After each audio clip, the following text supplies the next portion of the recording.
حمدا كثيرا طيبا مباركا فيه كما يحب ربنا ويرضى. أشهد أن لا إله إلا الله وحده لا شريك له وأشهد أن محمدا عبده ورسوله لا نبي بعده.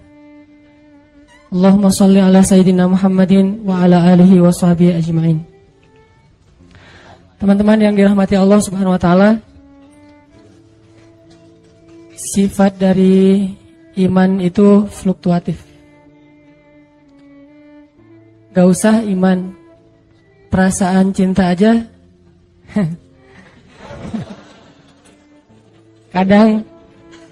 kadang kita lagi menggebu-gebu gitu. Kadang juga ada masanya kita lagi kayak bete.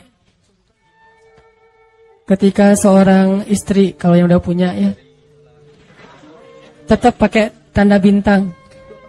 Kalau yang udah punya istri, ketika istrinya lagi ngambek, ketika istrinya lagi nggak nyaut panggilan suaminya, atau ketika istrinya nggak ngebaca-baca WA yang udah dikirim dari pagi sampai sore, contrengnya 2 tapi masih abu, itu berarti perasaannya lagi terganggu oleh banyak hal. Bisa jadi sikap kita, bisa jadi omongan orang lain, bisa dari dalam, bisa dari luar. Kalau itu terjadi dalam hubungan kita dengan sesama manusia, hal yang kayak gitu juga terjadi antara kita dengan Allah Subhanahu wa taala. Padahal harusnya mah ke Allah nggak gitu.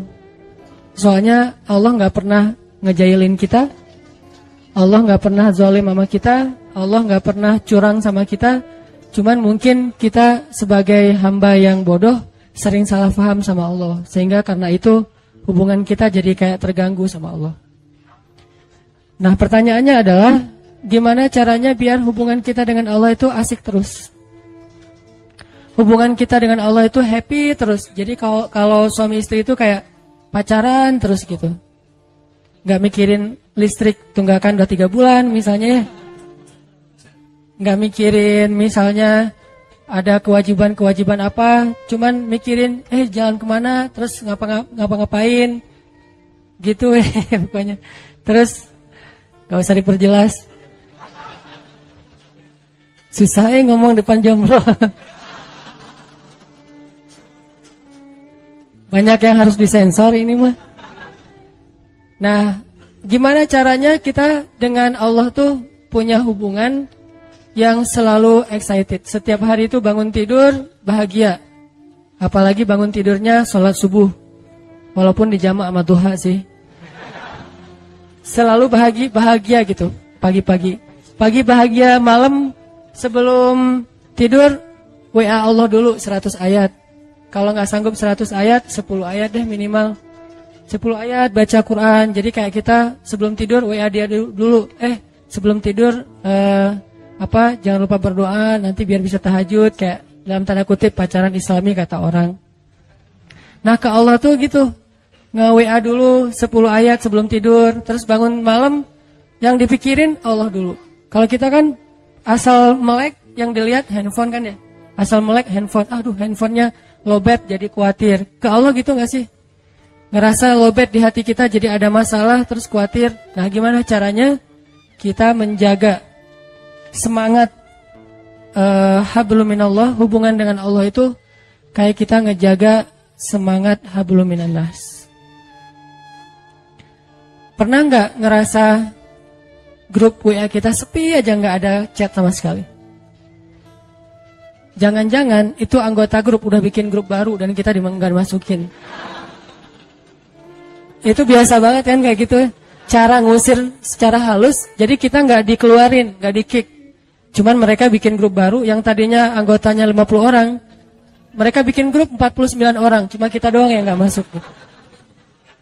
Kenapa nih grup sepi banget, gak ada chat sama sekali? Karena mereka chatnya di grup sebelah. Nah, kalau kita ngerasa grup WA kita tuh sepi, ada gak rasa nih kenapa ya, saya ada salah apa ya ke teman-teman kok sepi banget? Kok tiba-tiba ada yang left group? Maaf ya, atau tiba-tiba ujuk-ujuk live group aja nggak ada pamit, nggak ada omongan apa-apa. Terus kita bertanya-tanya ada masalah apa ya? Kayak kita ngetelepon seseorang, kenapa selalu dialihkan ke nomor yang lain? Berarti nomor kita jangan-jangan di-blok misalnya. Kita nge-request untuk nge-follow dia kok nggak di-approve gitu ya, kok nggak diterima-terima. Kita minta di-fallback kok nggak di-fallback misalnya.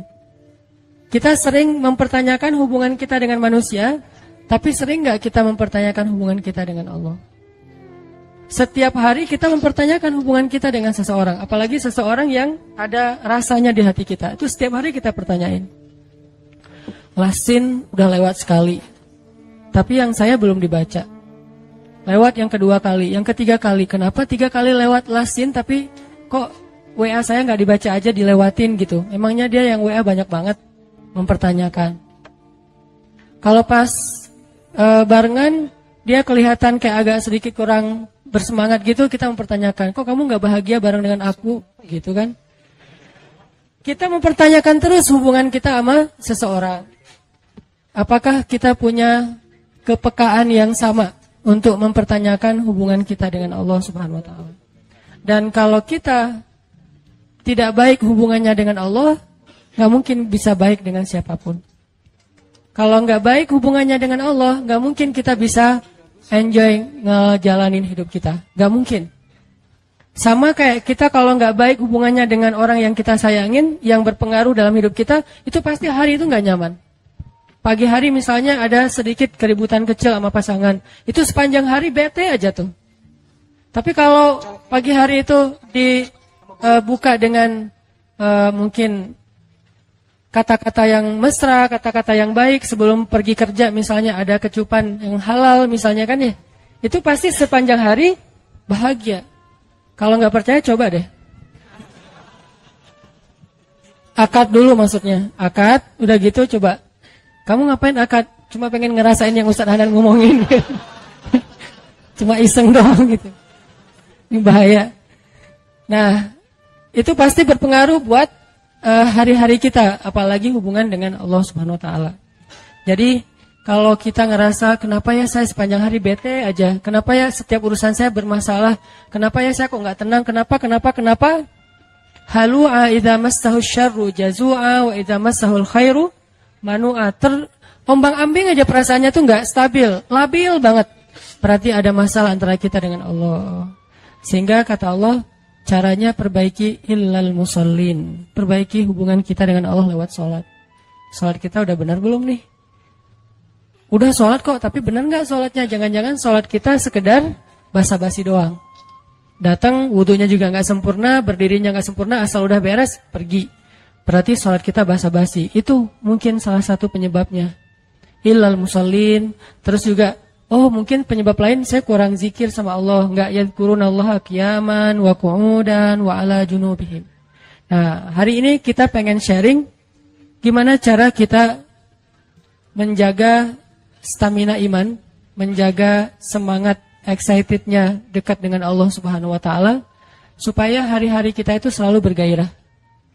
Terutama bergairah untuk berbuat baik. Dan yang kedua, tough dalam ngejalanin ujian-ujian hidup. Lebih kuat gitu. Bahkan kalau perlu, mudah-mudahan bisa survive dari setiap masalah. Teman-teman yang dirahmati Allah SWT, ternyata salah satu cara untuk, kalau bahasa agama itu namanya tajdid iman, memperbaharui iman. Ternyata salah satu cara memperbaharui iman, cara untuk kita nge-refresh, nge-charge kembali iman kita tuh banyak dengar cerita. Banyak dengar cerita orang-orang yang sukses dalam urusan keimanan. Dan itu berlaku bukan cuma dalam urusan agama. Dalam kehidupan sehari-hari juga kayak gitu. Kayak misalnya orang yang senang bisnis.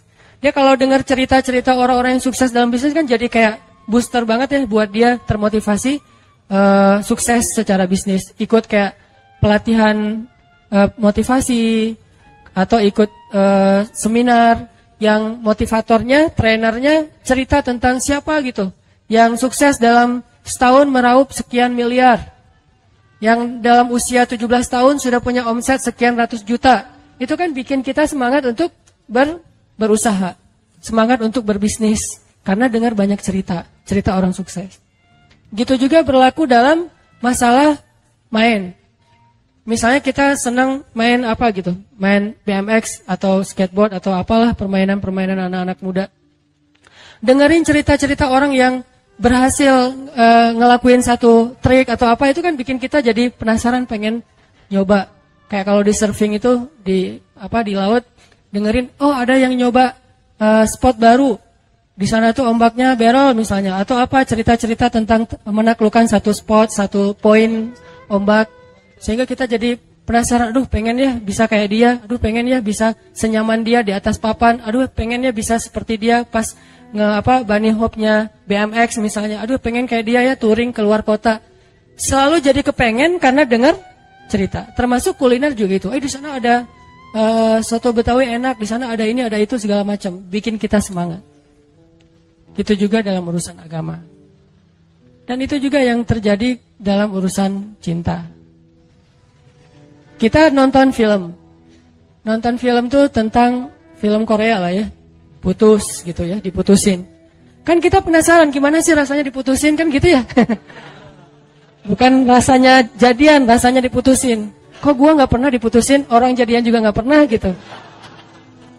Itu ada cerita diputusin, galau gitu, terus naik ke atas jembatan, pengen loncat. Pas loncat ternyata luka-luka doang, lecet-lecet, gak meninggal gitu kan. Jadi kayak kepancing supaya ngerasain apa yang kita sering nonton, dengar, curhat sama teman-teman. Makin sering kita nonton film-film yang ada drama cintanya, itu makin mancing kita untuk ngerasain, untuk pengen nyoba drama yang sama dalam kehidupan kita sendiri. Apalagi film-film yang romance gitu, tentang romantis dan segala macam, itu pasti pengen bikin kita, aduh seru ya, ada yang perhatiin, seru ya kalau bisa kayak gitu, jalan-jalan kemana segala macam. Nah ini artinya cerita, qasas dalam bahasa Al-Quran, itu ada pengaruhnya, ibroh, memberi asar, memberi pengaruh dalam diri kita. Sehingga sepertiga dari isi Al-Quran itu bahkan lebih adalah kisah. Sampai kalau kita baca story behind the surat Yusuf, kan surat Yusuf itu isinya cerita Nabi Yusuf. Itu story di balik turunnya surat Yusuf, itu para sahabat lagi bosan baca ayat-ayat yang sifatnya perintah larangan. Emang sahabat bosan baca Quran? Ya, dan itu manusiawi. Kita kadang-kadang baca Al-Quran bosan. Kenapa? Karena nggak ngerti. Ada juga tuh yang baru hijrah, tatonya banyak banget.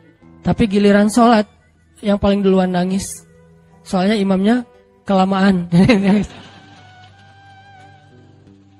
Subhanallah nih, tatonya banyak, sholat tahajud, nangis duluan. Saya juga yang jadi imam merasa kayak cemburu gitu, iri. Kok dia duluan nangis ya, saya nggak bisa nangis. Pas sudah selesai, kenapa duluan nangis? Ustadz bacanya panjang banget. Oh, iya. Masalahnya di situ. Nah, di Al-Quran tuh ada ayat yang sifatnya perintah, ya ayyuhalladzina amanu kutiba alaikumusiyam aqimis shalah dan seterusnya. Ada larangan, la ta'kulur riba dan seterusnya. Para sahabat kayak ngerasa monoton gitu, nggak ada variasinya. Akhirnya para sahabat datang ke Nabi, ya Rasul, ada ayat yang model-model lain nggak gitu?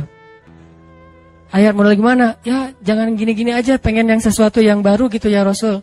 Bukannya nggak enak kan bilang bosan sama Al-Quran, kan nggak enak tuh. Cuman ya emang bosan sih gitu. Sifat manusia, bukan Al-Qurannya membosankan ya. Manusianya yang gampang bosan karena imannya lemah, karena lagi naik turun iman teh. Akhirnya turunlah surat Yusuf yang Allah menyampaikan kisah terbaik di dalam Al-Quran supaya para sahabat lebih bahagia lagi, lebih semangat lagi membaca Al-Quran. Dan mendengar kisah itu universal banget tuh nilainya. Kita nggak akan terjebak dengan perdebatan fikih. Kita nggak akan terjebak dengan mazhab-mazhab. Walaupun itu juga kebaikan. Cuman kadang-kadang ada orang yang menyikapinya nggak bijak.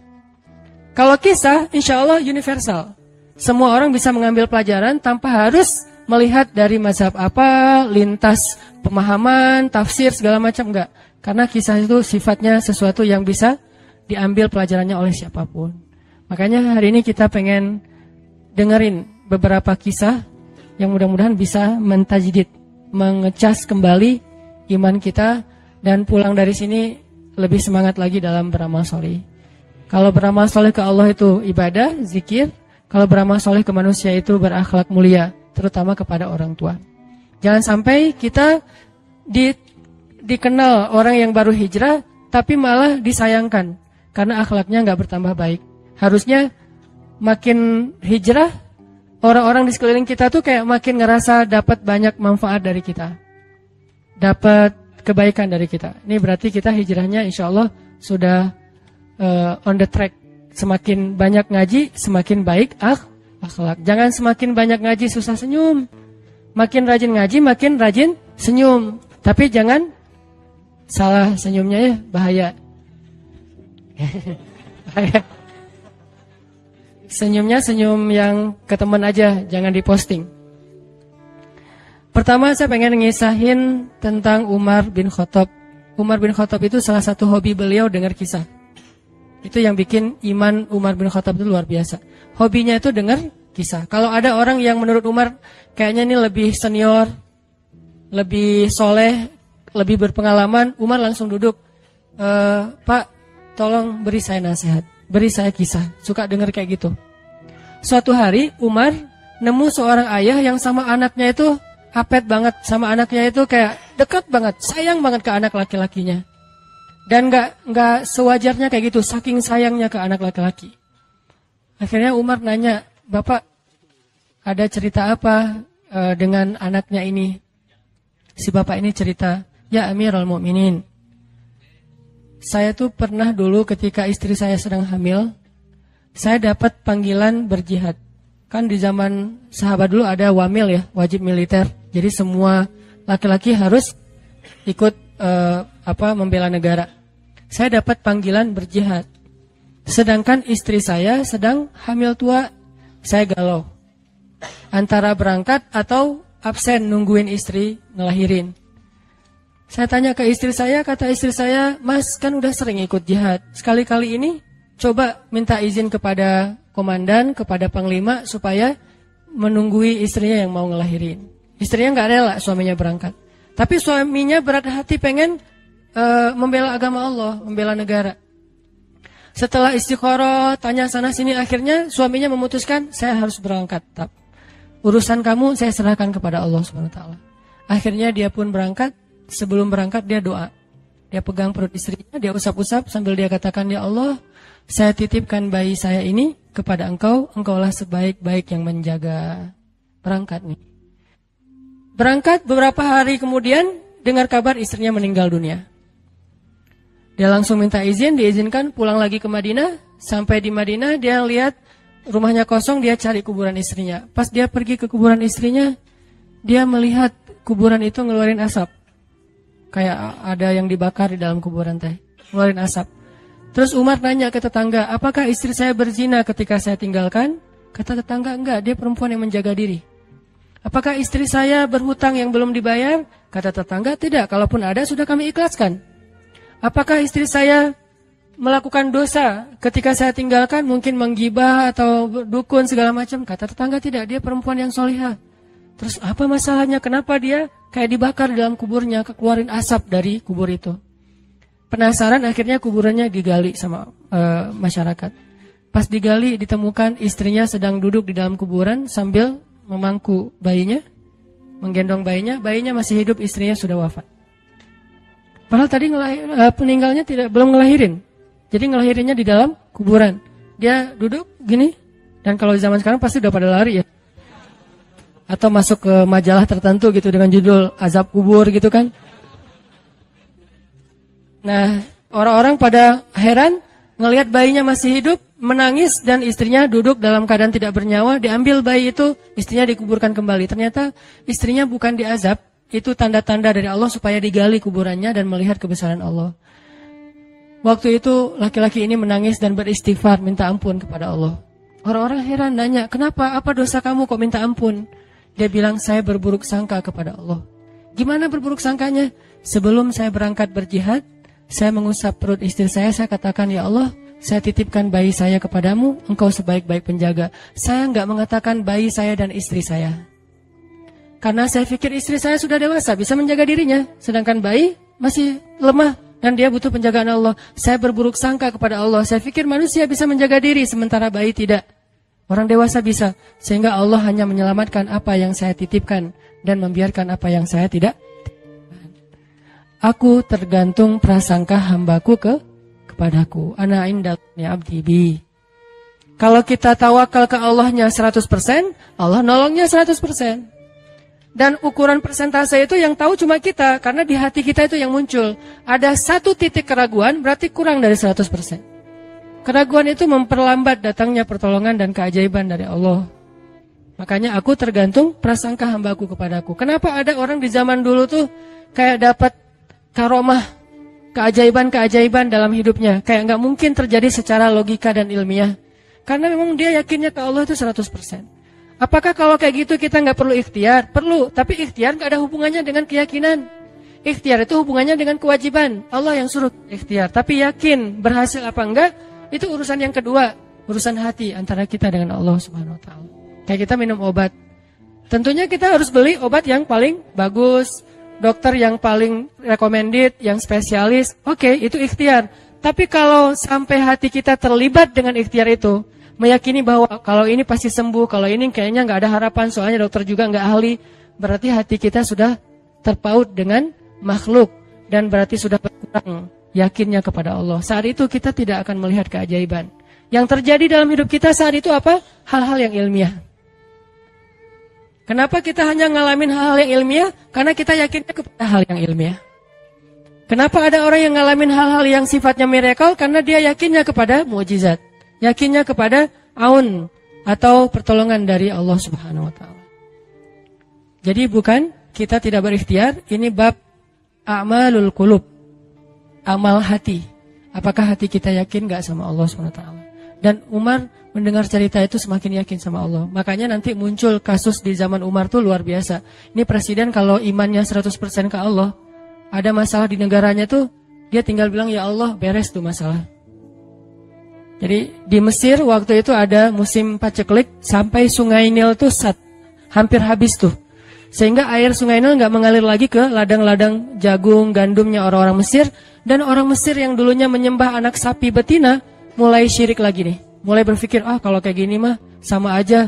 Setelah Islam datang kita tetap aja susah, paceklik. Mending kita doa lagi ke nenek moyang kita, dewa-dewa yang dulu. Gubernur Mesir yang namanya Amr bin As waktu itu ngirim surat kepada Umar ke Madinah. Ya Amirul Mukminin, Mesir sedang diuji oleh Allah dengan kekeringan dan masyarakatnya hampir syirik. Kami mohon bantuan dari pusat, dari Madinah untuk membantu bagaimana mengatasi kekeringan di Mesir. Begitu surat itu sampai ke Umar bin Khattab, Umar nulis balik surat dalam bentuk doa. Bismillahirrahmanirrahim. Ya Allah, turunkanlah hujan untuk masyarakat rakyat Mesir. Dikirim ini surat ke Mesir. Waktu itu ibu kotanya masih Alexandria, belum Kairo. Dikirim ke Alexandria. Malam itu diambil sama Amr bin As. Pas dibaca oleh Amr bin As, Bismillahirrahmanirrahim. Ya Allah, berikan rakyat Mesir hujan yang mencukupi untuk mereka. Saat itu juga hujan turun. Sampai sungai Nil meluap dan menggenangi ladang-ladang jagung dan gandumnya orang-orang Mesir. Dan mereka bertakbir semuanya. Cuman ngirim surat doang dari Amirul Mukminin. Kan enak ya. Coba kalau kita hidup di zaman Umar. Ya Amirul Mukminin, saya belum dapat jodoh. Ya Allah beri dia jodoh. Beres. Cepet banget loh. Ya Amirul Mukminin, dia nolak saya. Ya Allah terimalah. Terima. Yang kemarin nolak, hari ini kenapa ya saya jadi serak sama dia? Gara-gara doa Amirul Mukminin. Ini artinya teman-teman, keajaiban dari yakin kepada Allah itu luar biasa dari kisah bapak tadi tuh. Kalau kita berbaik sangka kepada Allah. Kenapa nggak ikhtiar? Mungkin sudah ikhtiar, bikin pengairan segala macam tapi belum berhasil. Yang kurang cuma satu, doa. Doa mungkin udah banyak tapi belum diijabah karena doa-doa mereka tidak seajaib doanya Umar bin Khattab. Belum lagi Umar berdiri di atas mimbar. Ini mungkin terkenal nih, kejadian dalam perang Qadisiyah kalau nggak salah. Umar lagi khutbah Jumat di Madinah. Kaum muslimin lagi berperang di Irak melawan pasukan Persia, perang Qadisiyah namanya. Irak Madinah tuh kan kalau naik pesawat sekitar 2,5 jam, 3 jam, jauh tuh. Jakarta Medan lah, jauh. Nah, Umar lagi khutbah di atas mimbar, sholat Jumat, tiba-tiba tema khutbahnya tuh ganti gitu. Lagi ngomong tiba-tiba beralih tema. Wahai kaum muslimin, naiklah ke atas bukit itu. Baliklah kalian mundur-mundur gitu. Jadi Umar tiba-tiba kayak ngomongin sesuatu yang gak nyambung. Orang-orang heran, ini Umar kenapa? Oh ya udah biarin, namanya juga Umar gitu kan. Dia punya, mungkin dia ngelihat setan atau apa. Setan kan takut sama Umar. Diem.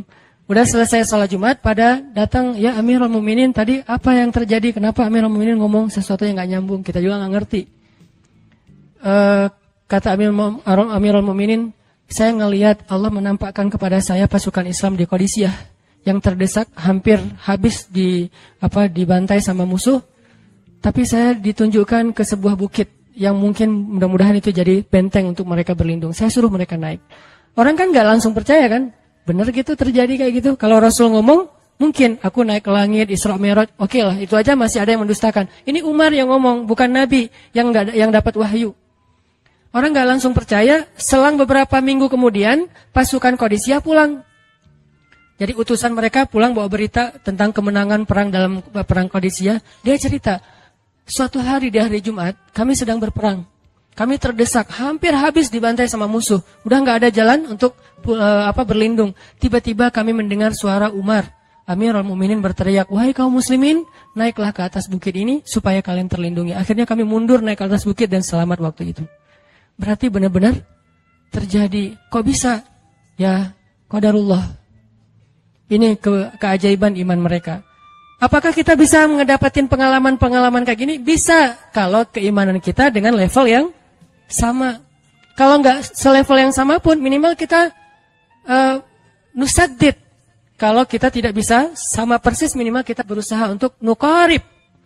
Berusaha untuk pengalaman kita nanti, walaupun nggak sama persis, mirip-mirip dengan pengalaman mereka. Lagi-lagi, bukan berarti tidak berikhtiar.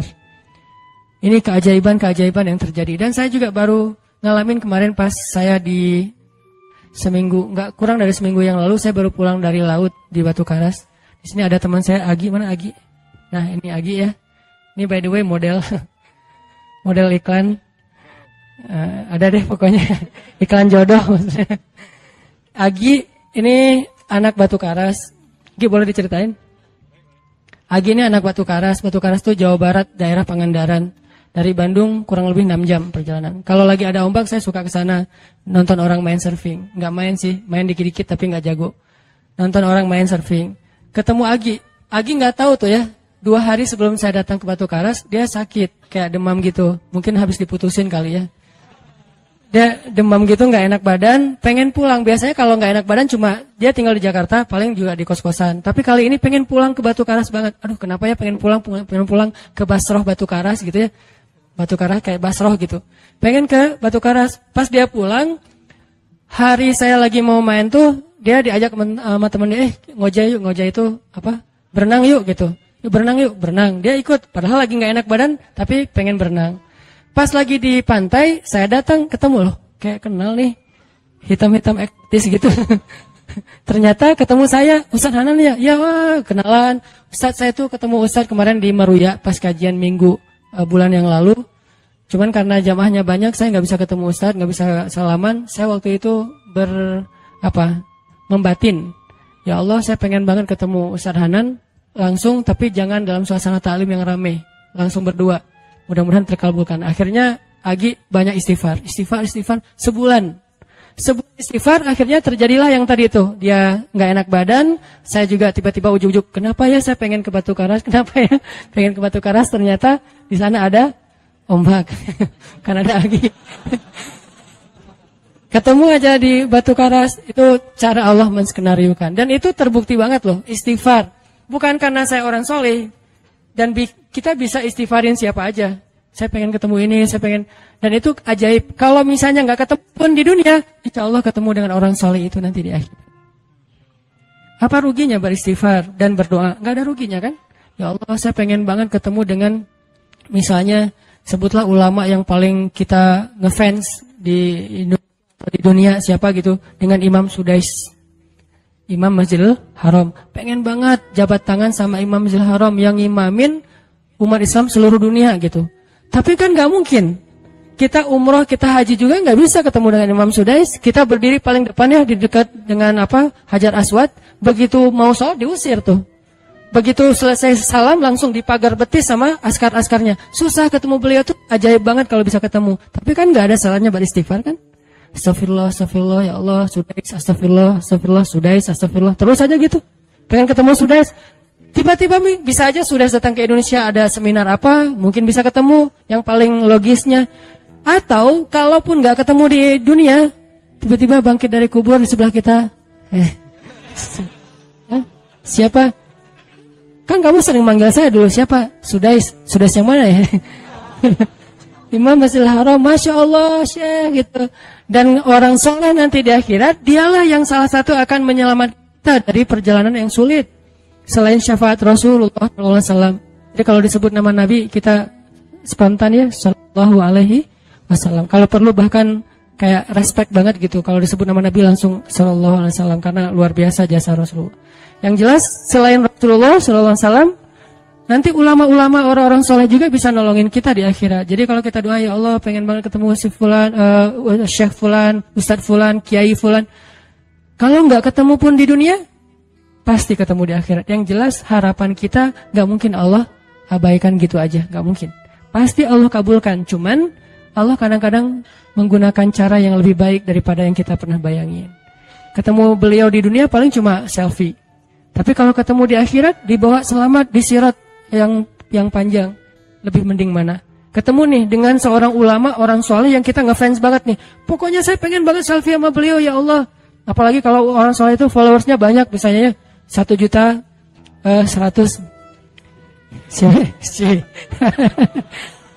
Sedikit itu mah, banyak model yang 17 juta, 19 juta. Pengen followersnya nambah kalau selfie sama beliau. Cuma nambah followers. Tapi kalau ketemunya di akhirat, nambah apa? Nambah derajat, naik level. Kita jadi selevel dengan masuk ke level beliau, padahal kita mah malahnya nggak selevel gitu. Kenapa? Karena dibawa sama beliau. Orang soleh itu kalau mau masuk surga, teman-teman nyari teman-teman yang mencintainya di dunia. Ya Allah, mana Fulan, dia mencintai saya di dunia. Ya Allah, mana Fulan, dia mencintai saya di dunia. Allah bilang, dia masih tuh di sidang, belum beres-beres, sudah sidang ke-30 misalnya. Kan sidang di dunia aja satu kasus berpuluh-puluh kali kan. Gimana sidang akhirat, lebih berat lagi tuh. Ya Allah, tolonglah dia, selamatkan dia, karena saya mencintainya selama di dunia karena Engkau. Akhirnya orang-orang soleh pada balik lagi. Dari surga, balik lagi ke padang mahsyar. Demi ngapain? Demi menyelamatkan orang-orang yang mencintai mereka semasa di dunia. Datang ke padang mahsyar, cari ke bagian informasi. Tolong dong yang namanya ini gitu, panggilin. Perhatian-perhatian, Hanan At-Taki dipanggil sama Syekh siapa gitu. Saya dipanggil, datang aja. Mas, saya yang dipanggil, benar Hanan At-Taki? Ya, mana coba buktinya? Aduh, saya lupa bawa kartu nama. KTP misalnya. Udah pasti tahu lah ya malaikat sama kita. Udah, masuk aja. Tuh ada yang nungguin di business lounge gitu. Jadi ada VIP lounge-nya gitu kan. Oh, saya boleh masuk VIP lounge-nya, masuk ke VIP lounge. Udah sampai di sana, udah ada makanan segala macam, mereka lagi duduk. Kayak asa kenal nih, siapa ya? Dekat Hanan ya? Ya, wah kita sering ketemu dalam doa. Wah, akhirnya pelukan. Ada apa Syekh? Yuk ikut saya ke surga, kan enak banget kan? Terus sidang saya gimana? Udah beres, diberes sama teman-teman saya. Saya banyak banget teman di dalam gitu. Saya banyak. Beres kan? Di dunia aja bisa gitu, masa di akhirat gak bisa? Tapi dengan seizin Allah dan Allah ridho dengan kebaikan-kebaikan itu. Jadi nggak ada sia-sianya juga. Kita kan dulu saya pernah cerita yang Imam Ahmad bin Hambal kan, yang pengen banget ke Basrah, dan itu ternyata terjadi juga sama Agi. Dan terjadi juga sama salah seorang driver ojek online di Bandung. Baru 2 bulan yang lalu kejadiannya. Saya lagi datang ke markasnya Pemuda Hijrah, kita sering ada kayak rapat gitu di kantor. Markas kita namanya Masjid Al-Latif di dekat Gedung Sate. Datang dari pagi rapat sampai sore. Dan saya pakai baju baju main biasa, bukan pakai baju taklim. Sebetulnya sama aja sih. Nah, waktu itu sholat zuhur di Masjid Al-Latif saya ngimamin sama asar. Habis asar pulang. Karena nggak nyetir sendiri, saya pakai online, saya order nih. Order, pakai ojek, ada yang ngambil. Drivernya ngambil, datang, jemput, pulang. Kemana? Ke Cimahi, pulang. Di tengah jalan dia nanya, Mas sering sholat di Masjid Al-Latif itu ya? Saya bilang, ya lumayan, saya bilang. Iya itu masjid rame banget, anak-anak muda pada numplak di situ taklim. Siapa sih itu, ada imam muda bagus suaranya gitu. Ntar jangan GR dulu. Muzammil, oh iya Muzammil, ya bagus loh. Tadi udah GR, ternyata salah. Oh Muzammil, benar-benar Muzammil tuh suaranya bagus banget ya, anak ITB kan? Ya anak ITB ya. Kalau Mas di situ sering ngimamin juga? Ya sesekali sih saya bilang. Dia mulai curiga gitu. Suka ikut taklim juga di sana? Ya kadang-kadang saya bilang. Kenal sama Muzammil? Ya lumayan, padahal murid sendiri kan. Lumayan saya bilang. Oh Mas, kayak gak asing nih. Mas tadi ngimamin sholat zuhur bukan? Ya saya bilang. Mulai curiga kan dia. Mas namanya siapa sih Mas? Hanan saya bilang. Hanan? Hanan yang mana nih? Ya.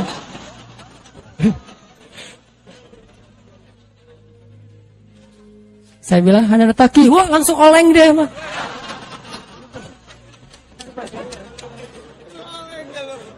Mas biasa aja mas biasa aja gitu. Ini benar Ustaz Hanan Taki, benar. Masya Allah, ya Allah, udah gitu kayak terharu gitu, heboh, semua orang pada ngelihat lampu merah lah gitu ya, pada ngelihat semuanya. Saya langsung pakai masker, gitu.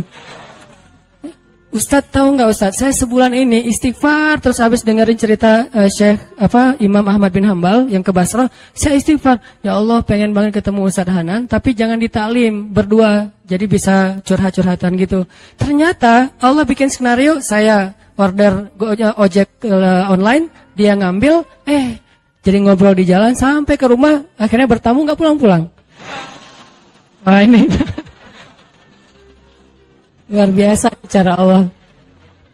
Dan wallahi teman-teman, dan itu terjadi. Jadi udah 2 kasus nih yang saya alamin ya. Satu Agi, satu lagi yang ojek online tadi, dan dua-duanya hajatnya sebulan Allah kabulkan. Jadi kalau ketemu saya aja sebulan gampang, masa ketemu jodoh bertahun-tahun gak dapat ya?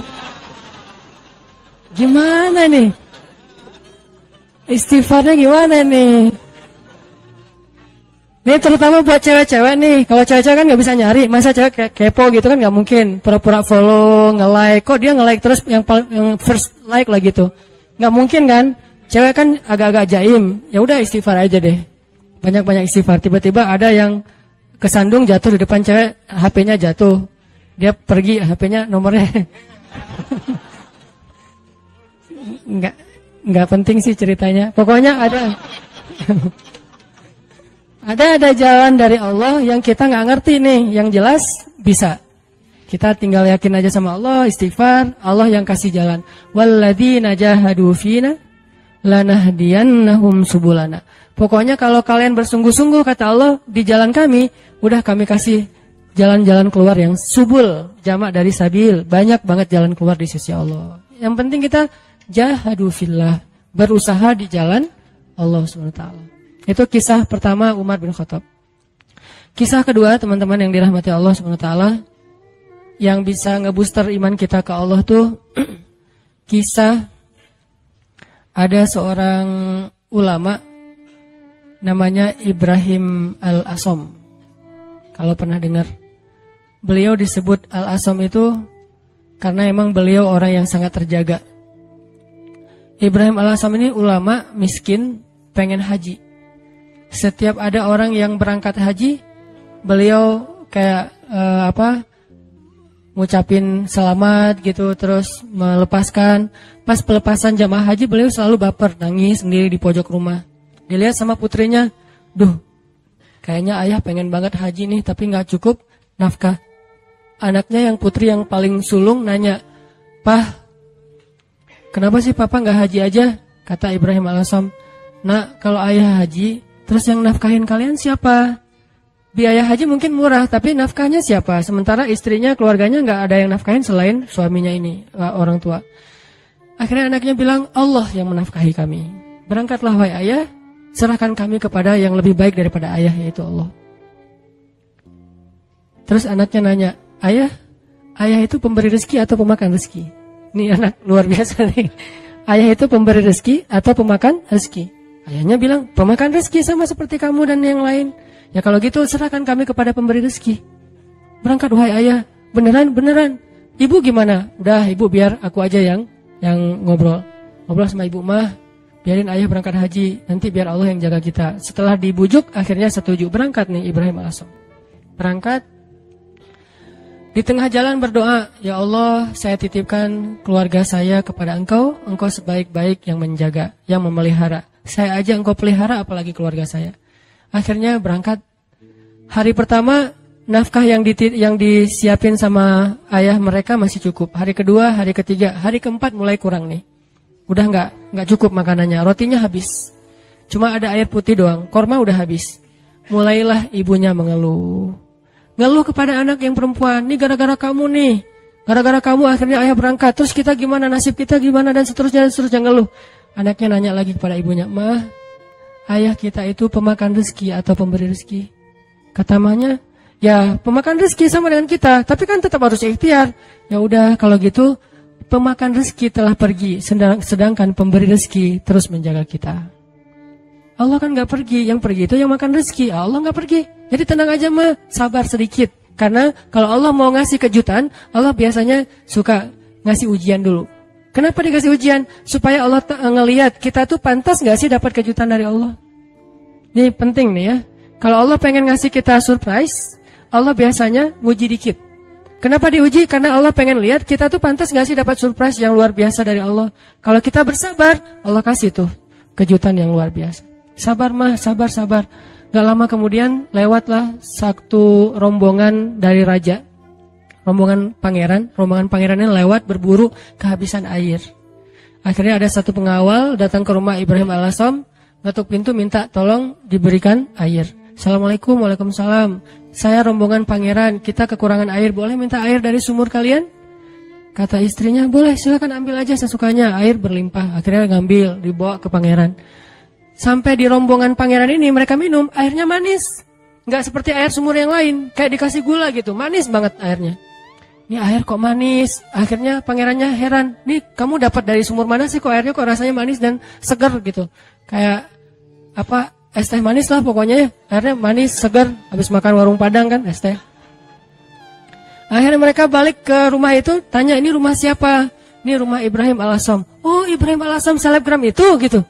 Kan terkenal Ibrahim AS waktu itu jadi selebgram. Semua orang tahu, tapi nggak tahu wajahnya, cuma tahu namanya, nama besar lah ya. Oh, Ibrahim AS ulama besar itu ahli tasawuf. Ya, seperti yang orang-orang sering ngomong-ngomong. Oh kalau gitu kami merasa terhormat bisa minum air yang berkah dari rumahnya Ibrahim AS. Wah ibu kemana? Ibrahim AS lagi berangkat haji. Apa yang kalian butuhkan? Allah yang mencukupkan segala kebutuhan kami. Kan harga diri ya, gak mau mengemis.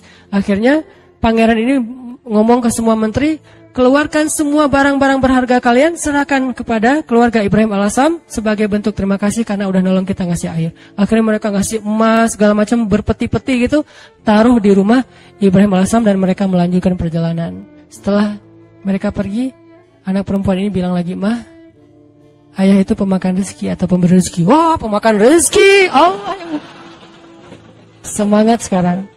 Mamanya udah semakin yakin. Ayahnya pulang, harta itu belum habis. Selama beberapa tahun mereka bisa makan tanpa harus bersusah payah. Nah ini artinya tingkat keyakinan kepada Allah itu setelah ikhtiar pastinya memberi kita kejutan-kejutan yang kita nggak pernah bisa ngebayangin. Nah dalam hidup kita kadang-kadang harus berani bertaruh karena Allah. Kan kita sering gambling karena manusia kan? Kita gambling ngutang ke satu perusahaan yang nanti bayarnya lebih mahal, lebih bertambah. Kita ngutang 10 juta, bayarnya jadi 13 juta. Kita gambling, ketutuplah. Orang saya nanti untungnya sekian-sekian, gambling kan? Kenapa kita berani gambling kepada makhluk yang bahkan tidak ada niat baik untuk menolong kita? Tetapi kita tidak berani gambling kepada Allah yang bahkan berjanji pasti akan menolong kita selama kita di jalannya. Kenapa nggak berani gambling kepada Allah? Nikah tunggu mapan dulu. Kenapa nggak gambling aja? Nikah nanti Allah mapankan. Bukankah janji Allah gitu? Kalau mereka fakir, kalau mereka fukoro, kalau mereka nggak punya makan, Allah yang akan memberi makan. Kan beres? Jadi datang ke calon mertua, Pak, saya pengen melamar anak Bapak. Udah punya kerja apa? Belum, Pak. Terus gimana memberi makan anak saya? Allah yang memberikan makanan. Dan ngomongnya jangan ragu-ragu, yakin. Allah Pak, Bapak mau saya sebutin hadis-hadisnya? Siapin aja buku hadisnya beberapa lembar. Silakan Bapak boleh dibaca-baca pas waktu senggang. Mungkin waktu itu nggak langsung diterima. Hidayah orang kan bertahap ya. Waktu itu minimal dia udah ngerti dulu. Hari seminggu kemudian setelah dia baca hadis-hadis, akhirnya dia nelpon untuk ngomong lagi, minta hadis yang lain. Tapi nggak nerima-nerima gitu. Cuma pengen belajar agama doang. Intinya teman-teman, yakin sama Allah. Bukan nunggu mapan baru nikah. Nikah Allah mapankan. Nunggu punya bekal baru berangkat ke luar negeri ke Mesir. Berangkat dulu, nanti Allah kasih bekal. Tahu itu yang sering saya jelasin, yang kalau di YouTube kan namanya tuh gimana saya berangkat ke Mesir nggak bawa bekal. Ikhtiar udah mentok, dan mentok-mentoknya cuma dapat $1.000. Udah mentok banget tuh.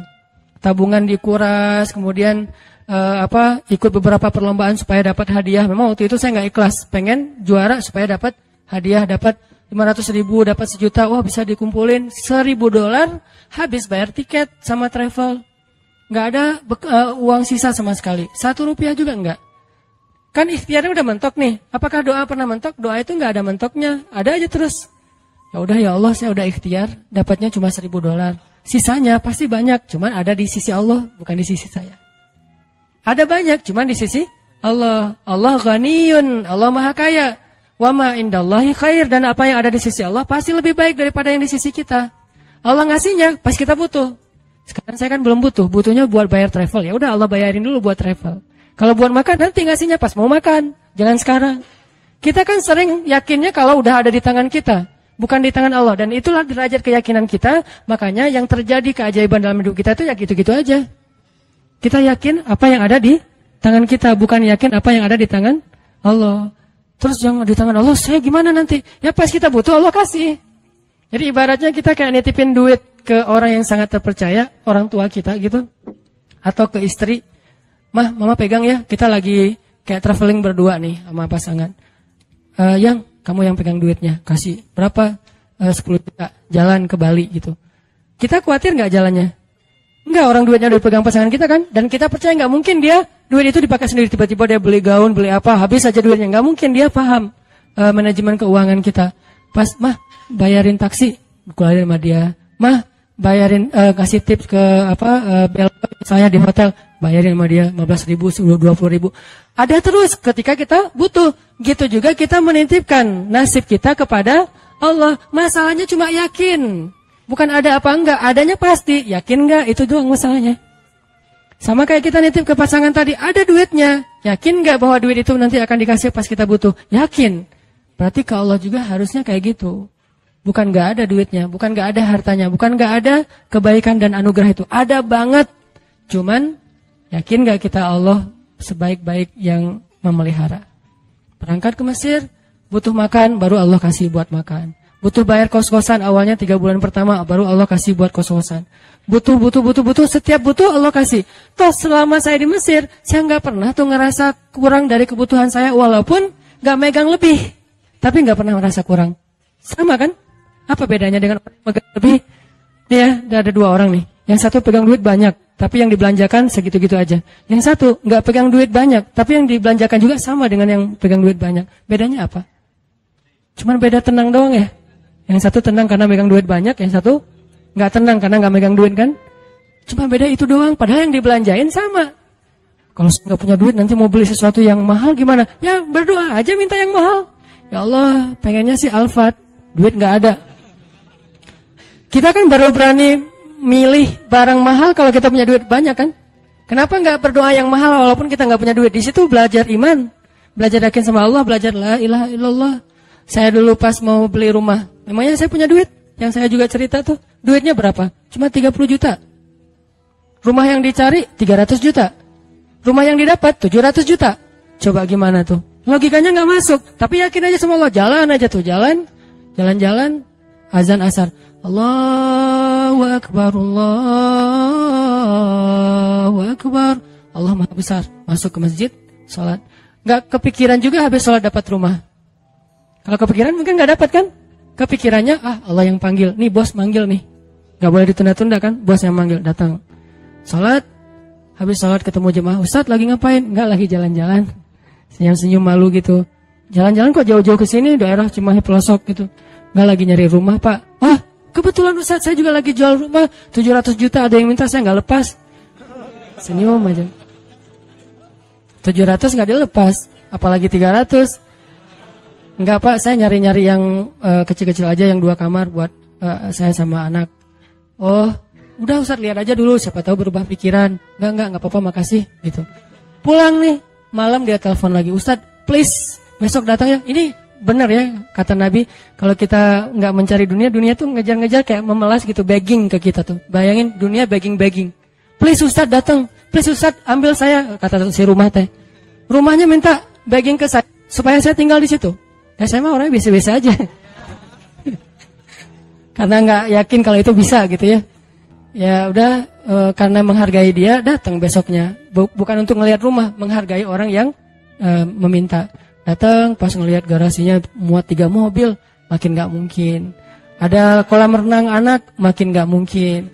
Kamarnya 10, wah nggak mungkin. Nggak mungkin. Gimana Ustadz kata dia? Rumahnya besar ya Pak. Gitu doang basa-basi. Gimana Ustadz tertarik? Ya siapa nggak tertarik rumah kayak gini, tapi saya nggak nyari yang kayak gini-gini Pak, males ngerawatnya, nyapunya susah gitu. Alasan gitu. Udah Ustadz sanggupnya berapa?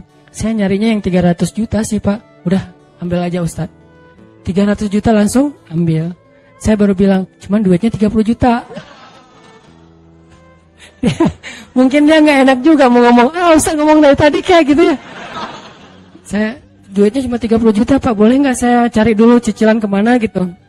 Saya lagi nyari-nyari yang finance cari untuk cicil. Udah Ustaz nggak usah gitu-gitu, ribet. Udah nyicil ke saya aja kalau Ustaz ada duit. Berapa lama nih? Ya terserah Ustaz. Mau setahun, 2 tahun, 10 tahun terserah Ustaz deh. Alhamdulillah sampai setahun lunas. Allah kasih rezeki. Yang tadinya kita tuh nggak punya rezeki sebanyak itu untuk bisa ngelunasin utang besar, tapi begitu Allah kasih kesempatan, bukan sengaja mau berhutang, Allah mudahkan, ya udah. Akhirnya ada aja jalan. Saya usaha awalnya jual beli pulsa gitu kan, ada 60 cabang pulsa dulu di Bandung, belum ada Indomaret, Alfamart. Terus mulai naik lagi jual beli mobil bekas, mulai naik lagi main di properti sedikit-sedikit, nggak banyak, nggak gede sih. Tapi di situ Allah ternyata benar ya, kalau kita mintanya ke Allah, Allah Maha Kaya, bisa ngasih lebih dari yang bisa dikasih oleh manusia. Kalau minta ke manusia, minta banyak-banyak amat sih, kan gitu kan ya.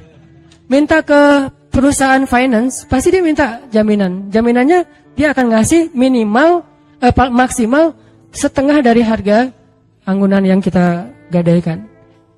Itu artinya kita selama ini belum bisa tenang, belum bisa tumakninah kalau belum ngelihat materi itu di kantong kita, di saldo kita.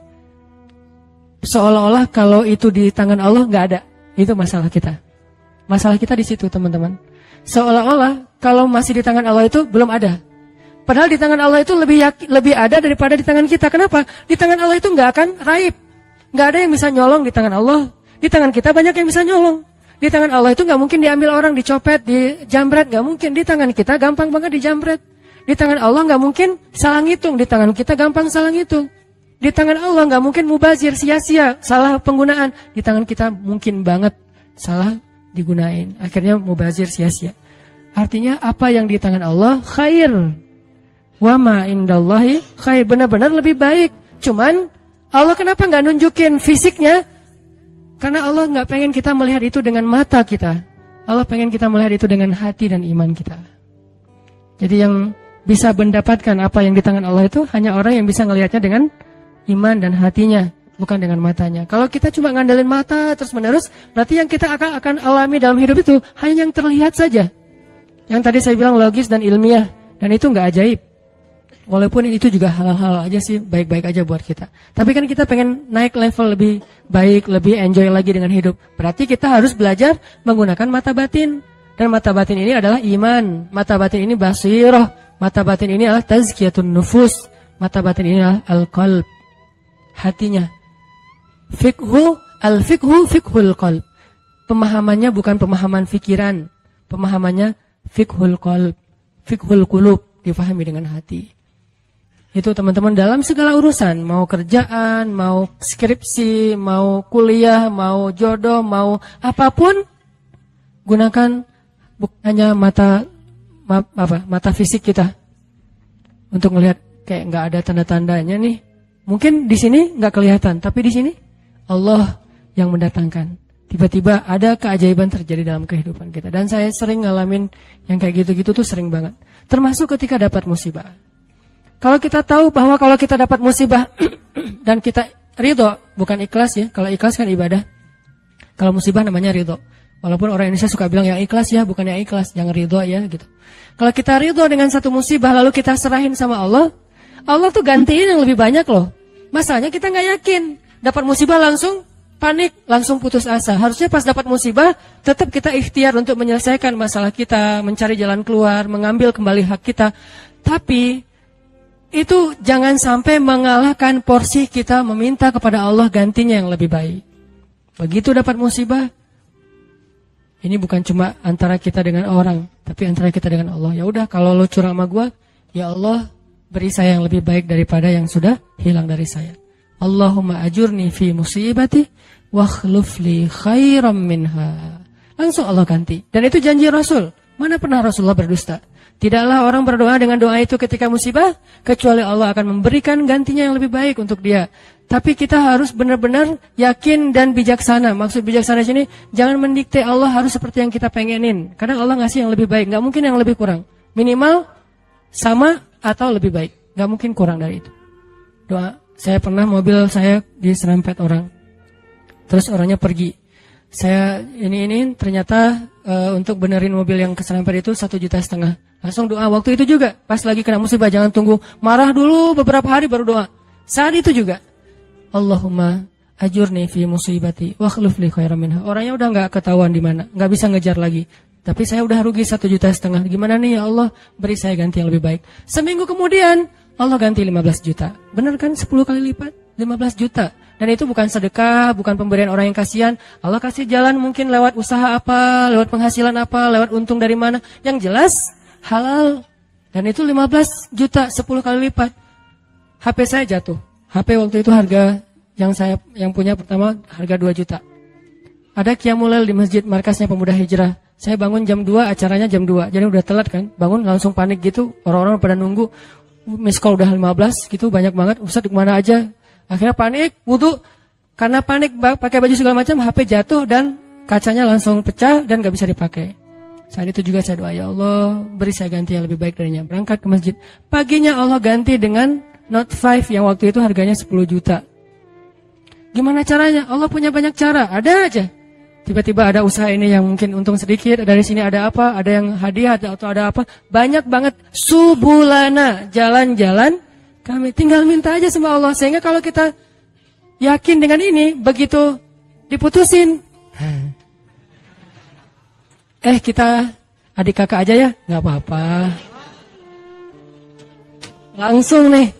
Kan dalam kondisi kayak gitu kayaknya kita lagi ngejos banget ya imannya. Doanya lagi khusyuk banget tuh. Sholat aja nangis-nangis kan.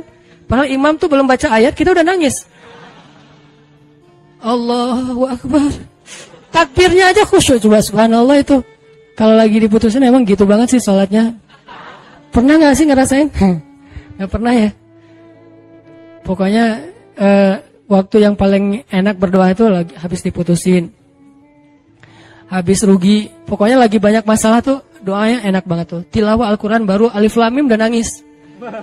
Belum juga ayatnya la uqsimu biyaumil qiyamah tentang al-haqqah, enggak, bukan ayat-ayat kiamat. Alif Lam Mim doang.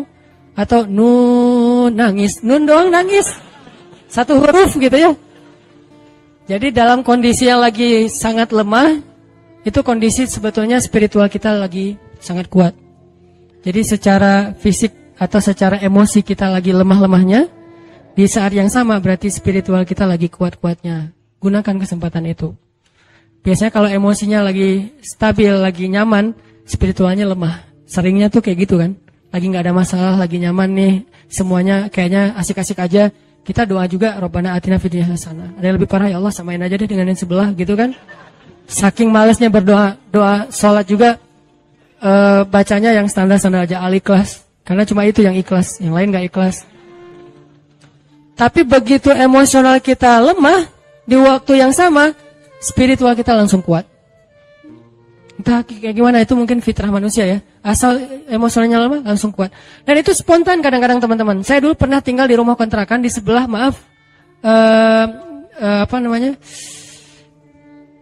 lokalisasi. Jadi di sebelah rumah saya itu ada kayak asrama kayak gituan, kupu-kupu senja. Saya persis di sebelah rumahnya di Bandung tuh. Namanya Jalan Saninten. Kan ada Saritem, ada beberapa kan. Nih ada Saninten juga. Saya tinggal di sebelahnya. Kalau malam pokoknya kita sering dengar banyak hal-hal aneh aja di sebelah. Kalau saya mau ke masjid, saya sengaja ke masjid itu pakai jubah, pakai sorban, gitu ya. Terus janggut digini-giniin, padahal nggak panjang, tapi digini-giniin. Jalan depan cewek-cewek itu sore kan orang mereka udah pada duduk, udah selesai dandan, udah wangi kan, duduk depan gang tuh. Saya jalan, assalamualaikum, waalaikumsalam. Lewat. Kadang-kadang kalau malam mereka nggak kenal saya lagi lewat pakai motor gitu, langsung disamperin, om gini. Saya tinggal di situ. Oh ya maaf om, saya balik panggilin. Suka dipanggil-panggil gitu. Orang saya tinggalnya di situ. Pas anak udah agak gede, saya khawatir anak jadi nggak sehat dengan lingkungan itu, baru pindah. Tadi mau cerita apa ya? Hah?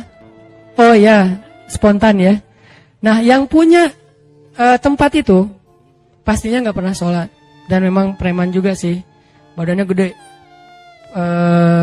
Kalau dengan saya mungkin 4 kali saya lah. Gede banget pokoknya, gede banget orangnya, tinggi besar dan nggak ada yang berani sama dia. Ada gempa waktu itu di Bandung, siang-siang gempa, dia lagi tidur di atas, biasa tidur pagi gitu, jam 10 pagi tidur. Pas gempa dia langsung loncat ke bawah, Allahu Akbar, Allahu Akbar. Saya kira ada demo apa gitu, dia takbir sendiri. Allahu Akbar, takbir, coba bayangin. Perhatikan spontanitas fitrah manusia itu, ketika emosionalnya terganggu, spiritualnya naik kan. Dan itu kesempatan kita untuk kembali ke Allah banget tuh. Karena untuk dapetin spiritual yang sengejos itu, kalau normal susah, kita harus benar-benar ikhtiar. Tapi kalau lagi emosional kita drop, di sisi yang lain, sisi baiknya Allah langsung naikin spiritual kita. Tapi kalau kita abaikan, dua-duanya drop, habis kita. Jangan abaikan. Dia langsung takbir, Allahu Akbar, Allahu Akbar. Saya gempa, keluar semuanya dari rumah, takut runtuh. Pas udah beres gempa, ketawa-ketawa lagi gitu pada ngobrol. Itu terjadi. Dan keluarga saya juga ada yang kejadian pas tsunami dulu di Aceh, kan saya dari Aceh. Tsunami di Aceh itu ada keluarga saya. Dia nggak sholat subuh. Pagi itu hari Ahad kan, tanggal 26 Desember 2014. 2014 mah diputusin sih. Enggak lah, udah lama. 2004 gitu ya. Nah, hari itu ada salah satu keluarga saya, dia nggak sholat subuh. Biasa, bukan waktu itu doang nggak sholat subuh. Biasa dia nggak sholat subuh. Gempanya kalau nggak salah jam 9 apa jam 8, sejam kemudian tsunami.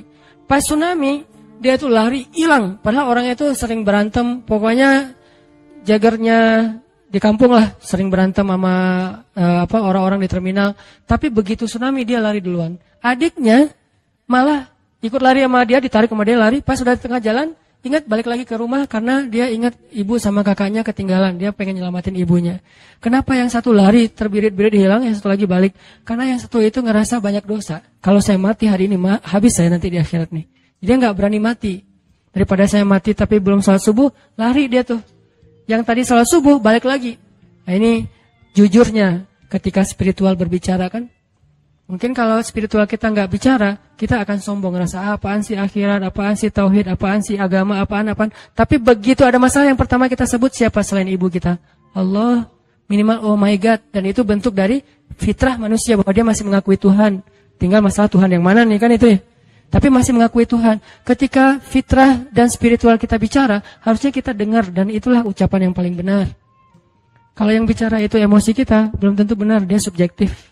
Tapi kalau yang ngomong itu fitrah, itu benar banget tuh. Sehingga teman-teman gunakan kesempatan pas lagi dapat musibah, ya Allah, angkat kedua tangan kita, doa kepada Allah, mulai dengan memuji Allah, kemudian salawat kepada Rasulullah, minta yang setinggi-tingginya nggak masalah. Karena kalau Allah nggak ngasih di dunia kayak gitu, Allah kasih kayak gitu di akhirat, bahkan lebih baik dari itu. Apa sih ruginya kita minta, ya Allah, beri saya Ferrari. Ini yang nggak tahu diri nih, mintanya Ferrari gitu. Tapi kan minta ke Allah nggak masalah. Dan kita yakin kalau nggak dikasih Ferrari di dunia, minimal dikasih Ferrari di akhirat. Bangkit dari kubur, ada Ferrari. Halusinasi, ternyata dia belum meninggal, mimpi gitu. Bangkit dari kubur, datang kendaraan nih. Dan benar-benar kan di akhirat ada kendaraan kan. Cuman bahasa hadisnya kendaraan dari cahaya, kendaraan dari amal soleh. Tapi bahasanya kendaraan. Dan kita akan mengendarai kendaraan itu untuk bisa ngelakuin touring sepanjang Padang Mahsyar. Padang Mahsyar itu touringnya capek banget loh. Itu touring paling heboh tuh. Di mana pusat Padang Mahsyar, teman-teman? Palestina. Hari ketika manusia disidang, dibangkitkan, spot bangkitnya, meeting pointnya, itu Palestina. Makanya di dalam Al-Quran Allah menyebutkan Palestina itu dengan istilah Yauma yunadil munadi mim makanin qarib. Hari ketika malaikat memanggil manusia dari tempat yang dekat. Semua ulama tafsir sepakat tempat yang dekat itu artinya Palestina, Al-Quds. Siapa yang meninggalnya di Palestina itu sebuah kebaikan yang luar biasa, karena nanti dia akan bangkit lebih dulu dan akan dimudahkan hisapnya. Itulah keutamaan salah satunya meninggal di Palestina, walaupun gak semuanya punya nasib yang sama. Tapi setidaknya manusia bangkit. Terus dari sini ke Palestina ngapain? Gimana jalannya? Mau jalan kaki? Dari Bekasi ke sini aja tadi berapa jam jalan kaki kan? Apalagi dari Sunda Kelapa ke Palestina. Itu jauh banget loh. Jalan kaki itu bisa bertahun-tahun sampai ke Palestina. Dan itu bumi yang sekarang. Sedangkan Padang Mahsyar ribuan kali lipat lebih besar daripada bumi sekarang. Dan bumi Padang Mahsyar itu belum ada sekarang. Nanti Allah jadikan lagi setelah kita bangkit.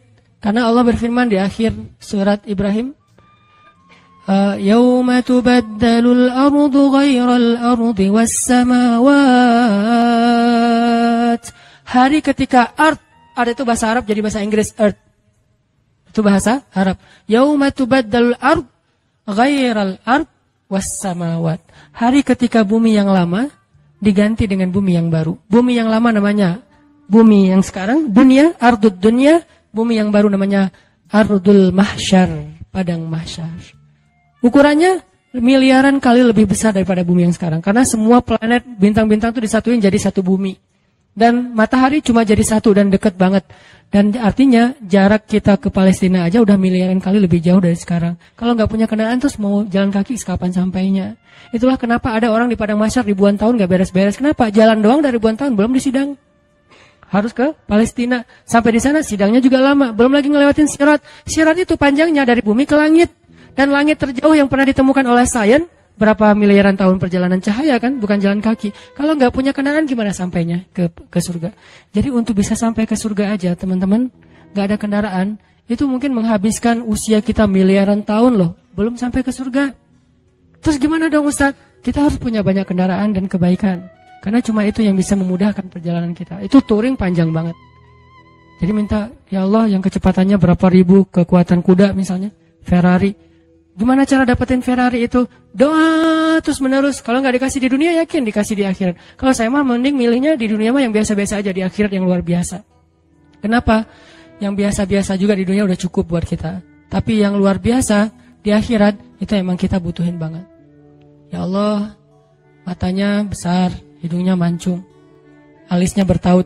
Jadi alisnya tuh nggak ada pemisah, nyatu gitu. Alisnya bertaut. Kalau perlu ditato gitu ya, alisnya biar lurus.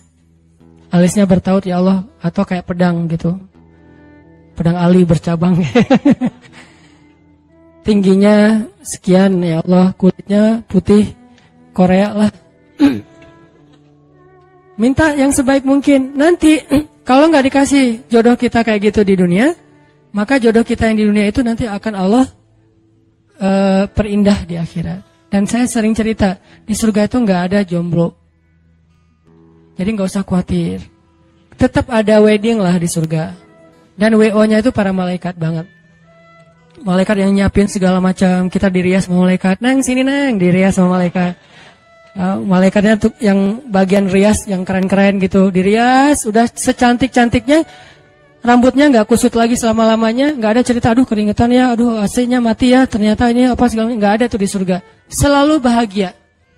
Baitun, rumah yang tidak ada teriakan dan tidak ada keluhan, cuma ada di surga. Di rumah tangga di dunia tetap ada. Gimana pun soleh keluarga Nabi, Aisyah kadang-kadang mengeluh, manusiawi.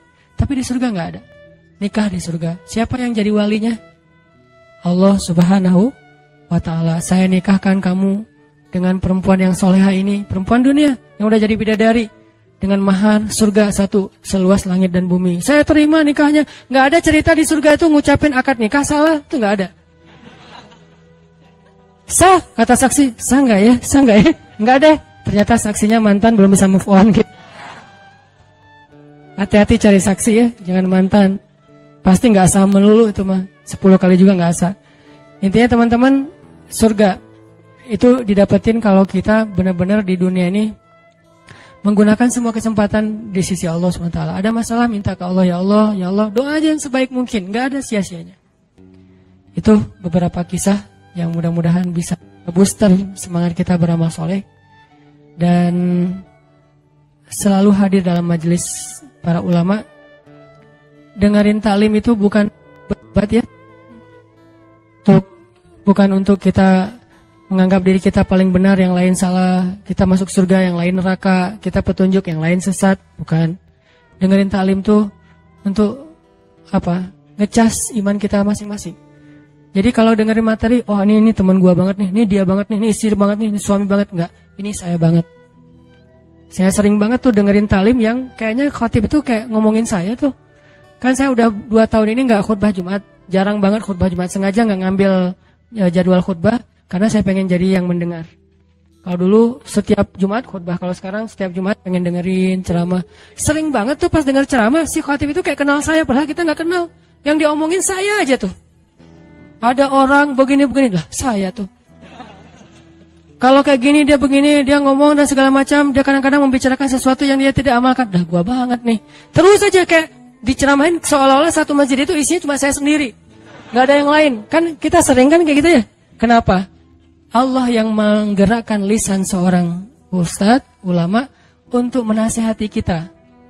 Sehingga gak perlu kita, wah ini mirip teman saya nih, harusnya dia dengar ya, harusnya saya rekam ya, ini harusnya istri saya dengar nih, harusnya suami saya dengar. Jangan mencari nasihat untuk orang lain. Carilah nasihat untuk diri kita sendiri. Kalau kita lagi ada masalah sama pasangan, nanti kalau udah ada pasangan maksudnya, kalau kita punya masalah sama pasangan ya, jangan pernah googling hadis-hadis pasangan. Suami googling istri-istri yang soleh hadis, search. Jangan. Istri, suami yang imam terbaik, search. Gak usah cari nasihat buat pasangan. Carilah nasihat buat diri sendiri. Suami, hadis-hadis suami yang penyabar, search. Ketemu nih, kita jadi semangat lagi. Oh, berarti saya yang salah. Istri yang soleh hadis, search. Oh, saya yang salah. Gitu harusnya, jangan disilang. Kalau disilang, semuanya saling menuntut dan saling menyalahkan. Kalau sesuai dengan masing-masing kapasitasnya, semuanya saling memperbaiki diri. Cari buat diri kita. Ikut taklim buat memperbaiki diri, bukan memperbaiki kelompok yang lain. Bukan memperbaiki orang lain, tapi memperbaiki diri kita sendiri. Itu aja, mudah-mudahan ini bisa jadi penyemangat. Saya mohon ampun kepada Allah jika ada yang salah.